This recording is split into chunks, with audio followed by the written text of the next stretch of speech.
Kuna msichana mdogo wa miaka 2 huko Bulgaria ambaye hakuwahi kusikia habari za Mungu nyumbani kwake. Lakini kitu kimoja alichokipata katika shule ya chekechea kilibadilisha kabisa jinsi alivyo na ulimwengu. Hebu tuone kilichotokea. Sofia alikuwa mtoto mwenye akili na udadisi wa hali ya juu. Wazazi wake hawakuwa na mwelekeo wowote wa dini nyumbani. Hawakumzungumzia Mungu wala kumsomea Biblia. Lakini alikuwa amesikia mambo mazuri kuhusu shule ya chekechea ya Waadventista kule Sofia, mji mkuu wa Bulgaria. Na waliamini kwamba huko ndipo mahali pazuri kwa Sofia kuanza masomo yake. Mara tu alipoingia darasani, Sofia alipenda hadithi za Biblia alizozisikia kila siku asubuhi. Alisikiliza kwa makini na kuzikariri moyoni haraka.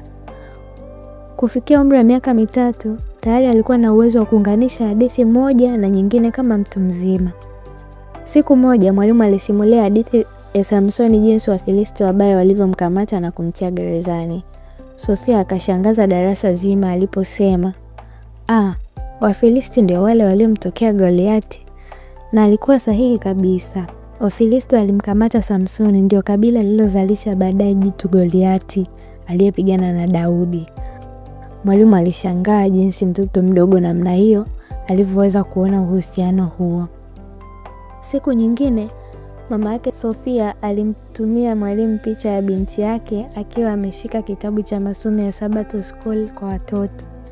Mwalimu alishangaa, hakuwahi kumpa kitabu hicho.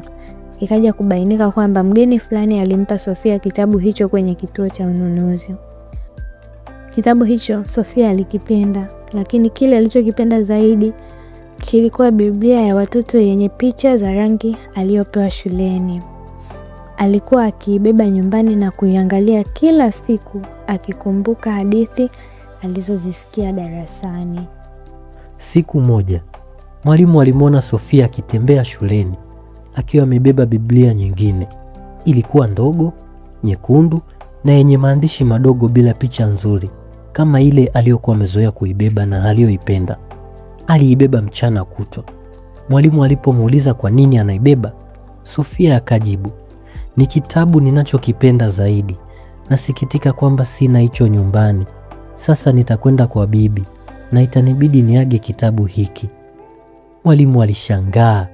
Alijua jinsi Sofia alivyoipenda Biblia yake ya nyumbani yenye picha nzuri.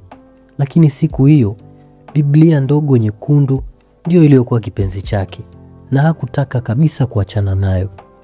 Sofia alipokuwa akiondoka shuleni jioni hiyo, mwalimu alimzawadia Biblia hiyo ndogo nyekundu.